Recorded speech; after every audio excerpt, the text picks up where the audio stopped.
Então, começamos aqui essa segunda sessão desse ciclo 2 do Gota do Dharma, começando essa nova série, né, sobre as 4 nobres verdades, e que é um tema base dos fundamentos dos ensinamentos budistas. Então, é uma alegria estar aqui com vocês, fazendo isso juntos. E agora, na nossa prática inicial, a gente pôde perceber se a gente sentia aversão, irritação com alguma coisa incômoda que surgia durante a prática. E algumas pessoas comentaram, né, sensação aqui, sensação ali, ou a dificuldade do chegar, as tecnologias, né, que às vezes dão problema para a gente começar. E eu estava comentando sobre a importância da gente notar, observar, tomar consciência do que está acontecendo e como nos relacionamos com isso, que é incômodo e desagradável. Porque é muito natural disso acontecer muito rápido. E a gente não percebe como a mente e o corpo vão se irritando, contraindo, apertando nesse eu não quero isso. Isso é desagradável, incômodo. E pode ser um pensamento, uma sensação física, né? Alguma coisa no campo dos sentidos, um som desagradável, uma sensação também interna, né? E a ideia, que eu acho que é o convite do que a gente vai tratar hoje aqui, né? O que o Buda nos oferece, é essa possibilidade de se relacionar com isso que é desagradável e incômodo, com alguma consciência de que isso também vai passar, e com uma consciência de que isso não é meu, não me pertence, não tem um proprietário disso, né? Que ou está sendo ameaçado, ou está sendo, né, no caso de uma sensação desagradável, por exemplo. E é com alguma sabedoria que eu posso me relacionar com esse desagradável, sem entrar no hábito de já não quero, acaba isso agora, ai não aguento, ai vou desligar, né? Que é um pouco o impulso quando nós lidamos com o desagradável. E com o agradável não é muito diferente, é. Eu até comentei aqui de um perfume que eu senti que é agradável, né? Podia ser uma outra coisa, um desejo de comer alguma coisa, ou de estar fazendo outra coisa, ou um desejo de que essa experiência aqui dessa prática fosse, uau, incrível, sensacional, 250 pessoas assistindo, né? A força e a tendência que eu me relacionaria com isso, que é muito agradável, interessante, satisfatório, talvez não seja uma força de aversão, mas é uma força de eu quero mais, eu quero agora. Ai, continua, por favor, eu quero mais, mais, né? Porque a gente quer mais o que é prazeroso. Então, a ideia de que se relacionar com o agradável também exige uma sabedoria, também exige saber que isso é impermanente, também exige saber que isso não é meu, não me pertence. E perceber essa construção de um eu atrás da experiência. E aí, quem percebe isso? Quem é que consegue lidar com as coisas com sabedoria? Né? É uma mente, uma consciência, um corpo que estão cultivando sabedoria. E aí a gente tem o nosso obstáculo, que é a ignorância. É o fato da gente não conhecer a sabedoria, ou não se interessar pela sabedoria, ou às vezes ter tantas dúvidas que nem a sabedoria a gente quer usar e experienciar para ver se ela é verdade ou não. Né? E aí a gente já chega falando dos 3 intoxicantes, né? Raiva, aversão, desejo, cobiça e ignorância. E quem tiver que ir embora na vibe, tô vendo aí que a Ana Paula precisa ir. Vai lá, Ana Paula, depois você vê o vídeo. Então, queria começar a tratar um pouco entrar por essa porta, né? Já que a gente experimentou algo aqui, e eu acho que O Dhamma tem muito disso, da gente experimentar diretamente as coisas, não ficar só num campo teórico, né?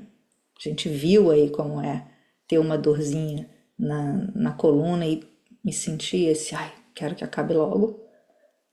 Ou sentir um perfume, quero de novo inspirar para poder sentir esse perfume. E o Buda, ele nos convida a olhar, né, como a gente veio da primeira nobre verdade, existe sofrimento, existe dukkha. Ele já nos convidou, a primeira coisa que ele falou nesse discurso, primeiro discurso onde ele apresentou as quatro nobres verdades, Dhamma, Chaka, Pavatana, Sutta, o discurso que pôs a roda do Dhamma para girar, né? Dhamma Chaka, Chaka roda, e Sutta, discurso. Ele disse que o sofrimento, ele faz parte da vida, né? Nascer é sofrimento, envelhecer é sofrimento, crescer é sofrimento, estar longe daqueles que eu amo é sofrimento, ser visitado pelos aqueles que são desagradáveis, né? Ou pelo que é desagradável é sofrimento. Ele vai apontar que esse sofrimento ele não nasce do nada. Esse sofrimento ele é como se fosse um pão que é feito de alguns ingredientes. E tem um ingrediente que é como se fosse o fermento desse pão, que é o que faz ele aumentar de volume, que são as causas do sofrimento, ou a raiva, cobiça, ignorância. A raiva, loba, que é a palavra, o termo em Pali, doça, aversão, raiva, a palavra em Pali, desejo ou cobiça, loba, eu gosto da imagem da loba que quer comer as coisas, né, a cobiça, e morra, que é a ignorância. Então esse limbo, digamos, essa água turva, suja, como se fosse uma água que você não consegue ver, não é mais transparente, é a ignorância. Ou algo que traz uma escuridão, um véu que não permite a gente ver as coisas como elas são. Então a nossa tarefa não é só conhecer essas verdades intelectualmente, mas é também contemplá-las, como a gente fez aqui na experiência direta, e desenvolver a capacidade de ver além delas, de ver uma forma de lidar com elas como um caminho para a liberdade. Não ser sequestrado, sequestrada por elas. Então tem uma relação com elas, é preciso criar, conhecê-las para poder se relacionar com elas. E aí eu tenho um olhar de que em algumas tradições, né, a gente fala delas como venenos, né, e eu tenho um certo receio disso porque a gente acaba criando uma aversão até de olhar para elas, né? E eu sinto que é preciso a gente saber a forma delas, como elas se manifestam, e criar uma ideia de monstruosidade, né? Talvez não ajude. É preciso saber que somos humanos e que é muito natural de termos muitos desejos, muitas aversões e muita ignorância. Mas que podemos ir além disso. Não é porque é natural que a gente pode achar que, então só tem isso mesmo. E aí a gente se baseia numa média, né? Como aquela ideia de que a gente anda com pessoas que fazem determinadas coisas, isso é normal, né? Mas será que talvez essa mente e coração queiram fazer diferente disso do que é normal, né? Então, existe em alguém que quer praticar um desejo de não seguir a grande massa, a grande maioria, né? De tentar fazer algo que é mesmo revolucionário, que é mesmo não natural. Então, não é natural que a gente queira reduzir raiva, cobiça e ignorância, né? E o apego, né, ele tem esse grip, né, essa coisa do agarrar. E eu acho que é interessante a gente falar disso também. Se você notar quando a sua mente sente apego, é como se esse eu fosse que nem um polvo, né? Ele se envolve, se agarra em volta de alguma coisa. E esse alguma coisa, geralmente a gente dá um nome de meu, mim, meu eu, né? E o Samyutta Nikaya, que é um dos suttas, o 12.15, ele fala o seguinte: a partir do não entendimento e da não penetração nessa verdade, seres vagueiam e transmigram por um longo tempo. Mas ao compreender e penetrar essa verdade, o desencantamento e o apego surgem, conduzindo à libertação. Ou seja, a nossa falta de clareza dessas forças internas, de como elas são intensas e nos regem, nos controlam, nos faz repetir padrões de sofrimento. E quando começamos a reconhecer essa força, esse poder desses três, e soltar dela, e achar meios hábeis para não ser levados por elas, surge um espaço de liberdade genuína. Faz sentido isso para vocês? Uma ideia de estar emaranhado nelas e saber sair delas, né? Eu acho um pouco essa ideia de sair de um estado de confusão, de emaranhamento, que leva a estados de muita ruminação mental, de transformar sofrimentos que podiam ser assim, assim, assim, né? Então, uma dica de como trabalhar com eles, eu vou ser bem breve aqui, depois eu mando o texto para vocês, e se vocês quiserem aprofundar um pouco mais, é perceber que a cobiça, ela é muito estimulada, né, na nossa cultura, principalmente ocidental, né? Seja, faça, tenha, cresça. E tudo bem, porque ela é um espaço de motor, né? Ela é como se fosse um combustível para alguém crescer, estudar, conseguir ganhar mais espaço na sociedade, ter um papel social. Mas a forma como a nossa sociedade faz isso é muito imbuída de ilusão, de ignorância, de avidya, né? É uma promessa de que esse prazer, esse lugar que você vai conseguir, você tem que querer muito, né? Que é isso que é a felicidade. E aí a gente tem o Buda dizendo: ups, preciso te contar uma verdade. Isso não traz felicidade eterna e liberdade profunda. É um estado temporário, né? Isso não quer dizer que a gente não tenha que ter um desejo de estudar, de crescer, de ser uma pessoa melhor, de ter uma casa melhor, lutar pelos nossos direitos, mas que em si essa promessa de uma felicidade material como única forma, ela pode não ser real. Então ele fala que o antídoto de alguém que está sempre muito arrebatado pelo desejo, muito compulsivo, querendo muito, muito, muito, e às vezes perde a mente mesmo pelo desejo, compulsão e cobiça, é praticar a generosidade. Essa generosidade que é oferecer, dar, que é o movimento contrário do né? E também praticar o contentamento ou santuti. Contentamento é uma forma de se sentir satisfeito com coisas simples, como por exemplo tomar um chá ou andar na natureza, conversar com uma pessoa, oferecer apoio para alguém, ou observar o entardecer, ler um livro, fazer coisas que te dão contentamento. Isso ajuda a não ter tanta cobiça. Uma vida que não tem contentamento nenhum, e acho que a maioria das vidas das pessoas, ela é assim no nosso sistema econômico, né? Quantos trabalham 12 horas por dia? E quando chegam em casa tão exaustos, não conseguem ter nenhuma coisa satisfatória, nenhum contentamento. É dormir, acordar, trabalhar. Então, é muito natural que um sistema que fica assim comece a desenvolver cobiças e coisas como, por exemplo, beber para anestesiar a dor, né? Ou apostar em joguinhos com a promessa de que vai ganhar milhões. E a gente tem aí, né, uma enxurrada de vício e compulsão em jogos, né? Tudo bem até aqui? Sim.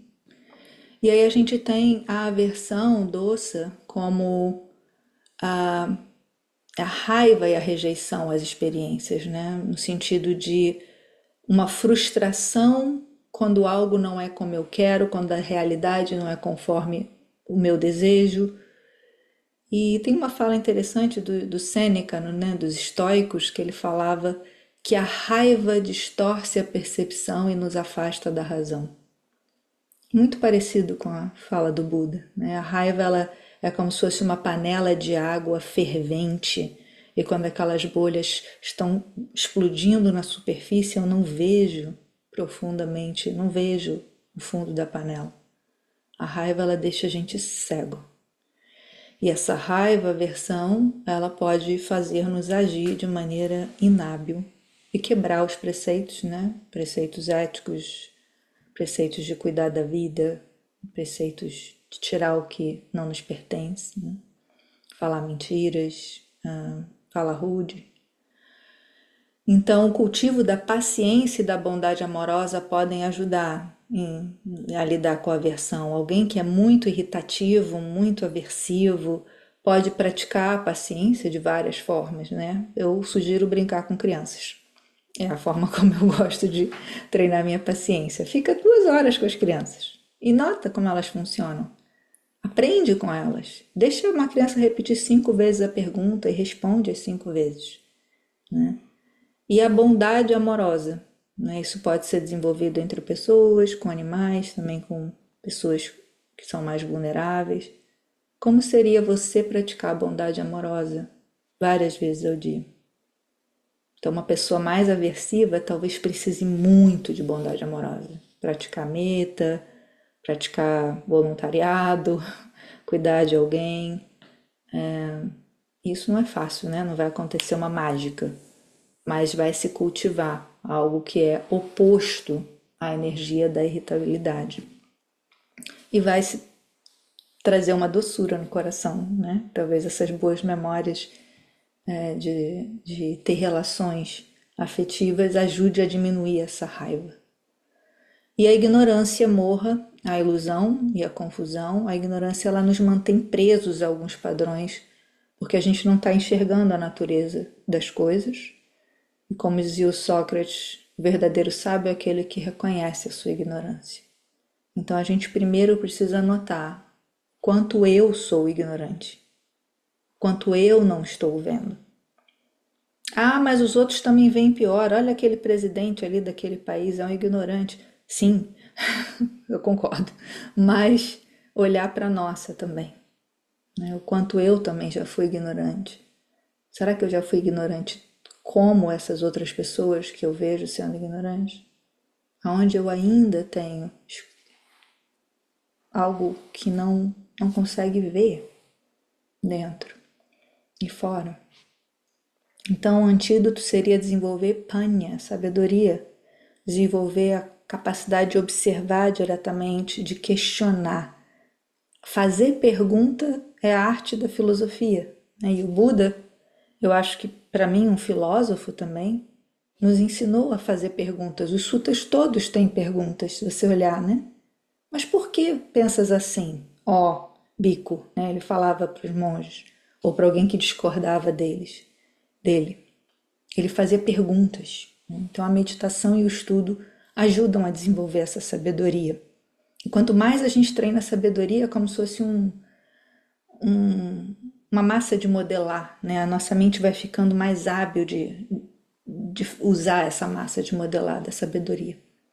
A gente cai menos nas garras da ilusão, da ignorância, a gente é menos enganado, né?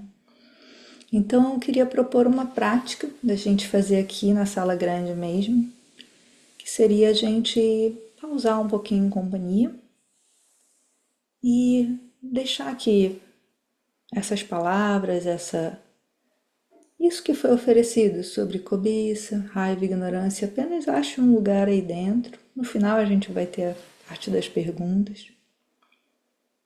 Mas que agora a gente possa talvez levar a mente para uma situação onde a gente se viu livre de algum desses intoxicantes, da raiva, da cobiça ou da ignorância. Talvez o momento em que veio uma generosidade aí no coração, uma reação tranquila em relação ao desafio, uma clareza inesperada. E eu vou convidar vocês a fazer essa prática. Eu acho que talvez a gente faça em duplas, porque fica mais tempinho para cada um. Tá bem? Depois, na salinha, eu também vou fazer um segundo convite. E a gente volta para cá e os 10 minutinhos finais a gente faz a partilha do que nós descobrimos nessa contemplação. Usando sempre o pausar e relaxar, que é essa capacidade de parar e sentir como é que eu sinto quando eu falo sobre isso. O que acontece aqui nesse corpo quando eu falo sobre isso? Como é que fica a minha respiração? Como é que é olhar para outra pessoa e saber que ela está aqui comigo? Como é que ela me traz para o momento presente? E como é que é relaxar essa tensão de ai meu Deus, eu não sei o que dizer, né? Como é que é soltar e saber que você não é obrigada a entreter a outra pessoa, a distrair a outra pessoa. Essa outra pessoa está só testemunhando ali, ela é só um apoio. É você praticando, trazendo uma experiência, um fragmento de uma experiência e notando como é falar sobre isso, como é sentir isso. Tudo bem? Eu vou parar aqui a gravação e depois quem quiser deixar um comentário ou ouvir numa prática é bem-vindo. Até mais.